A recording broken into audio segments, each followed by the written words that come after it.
Welcome in everyone to DAGERSystem's first ever video accessibility review. I'm Kyle Abbate, here to bring you the accessibility review of Star Wars Squadrons. In this video, I'll be taking a look at the game's accessibility and giving you all the information you need by going through the features, settings, and controls.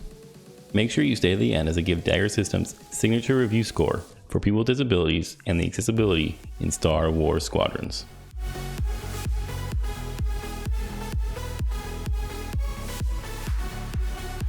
If this is your first time here, consider subscribing to the channel. That way we can help spread the importance of accessibility. And if you're looking for more accessibility reviews, make sure to check out our website at www.dagersystems.com.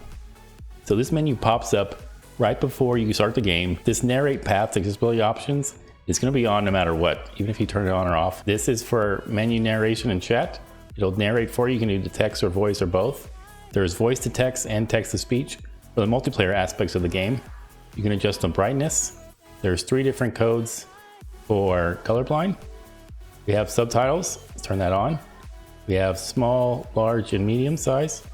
Let's go medium. You can also change the background of the subtitles. Before we start the story, there's 2 different pilot experiences, standard and instruments only. Standard kind of enables the HUD and allows you to be more of an easier experience. Then there's 4 different difficulty options: story, pilot, veteran, ace. So after the first cutscene, you can access the options before you get in your ship. Here I'm in options and gameplay. We have auto target next, then there's auto attack talk styles. This determines whether or not enemies you are firing at automatically become your target. Always on, automatically target any enemy you shoot at them. Now lastly, under controls, here are the keybinds, the controls you have to offer when playing with mouse and keyboard. Here under controls as well, you can also remap the controls, but then you have a throttle input you can do in either steps or continuous. And then you can, if you do it in steps, you can do the increment by 10%. And then the drift mode, you can do double tap or hold. Power management, you can do basic or advanced. And then you can change all of these to toggles: comms wheel, shield focus, targeting wheel input, disable state input, a hold or a toggle. You get to reboot your starfighter. I think it's a QTE type thing, so I'm gonna put it on hold. Now for the moment we've all been waiting for, DAGERSystem's signature review score. First, we'll start off with visual accessibility. Star Wars Squadrons does include 3 different subtitle sizes: small, medium, and large, as well as different options for contrast that goes behind the subtitles.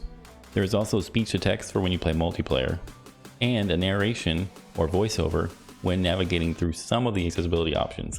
I ran through, and as you can see here, voice narration, voice to text, voice narration, voice narrate, path to chat, text hint, voice narration, both. Not all the menus are narrated. I don't know if it's a bug or if it just wasn't implemented or if something happened at release, but it doesn't only seem to do certain menus within the accessibility options, not even all the options or all the menus. So that's something that needs to get fixed and kind of makes my score now a thoroughly accessible or 3 stars. I do think Star Wars Squadrons does a good job at depicting game cues both for visually and auditory users. There's not just something that's triggered by sound or triggered by something you see. They usually do both things very well. Whether it's a missile coming at you where it says it's coming and it has a countdown on the arrows going in towards each other and making a sound. So I think it does a really good job with that aspect of accessibility. Now moving on to our fine motor score, I think Squadron does a really good job at presenting players with a bunch of different options. You can remap the controls, a bunch of different sensitivities and ways to allow your mouse to kind of stay on target and guide your ship if you play with mouse and keyboard. There's also toggles versus holds on different things when you're going, raising your shield versus engines and lasers, as well as throttling your speed up and down to a percentage if you want to incremental or if you want to hold it. So there's lots of options for players to customize and fit their playstyle, which is why for fine motor, I give it barrier free or 4 stars. And last but not least, our auditory score. Squadrons does offer 3 different audio sliders for master volume, SFX, and dialogue. In addition, there is speech to text for if you play multiplayer, thanks to the CVAA. And most cues in game aren't only triggered by auditory sounds. They do have something that displays in the UI on screen. So you do not have to worry about anything that you might miss on maybe blocking a missile, using your defenses, or raising shields, or different things like that. And with that, our auditory score for Star Wars Squadrons, a thoroughly accessible, or 3 stars. That's because I think Squadrons can do a better job depicting where damage is coming from and giving more indicators, not only by sound. Also, Star Wars Squadrons could use more audio sliders to allow the player to better customize the sound that's coming through to them. Thanks again for watching, gamers. If there's any accessibility info I might have missed, make sure to leave a comment below because I want to hear it, and I'll make sure to respond back and let you know what I find.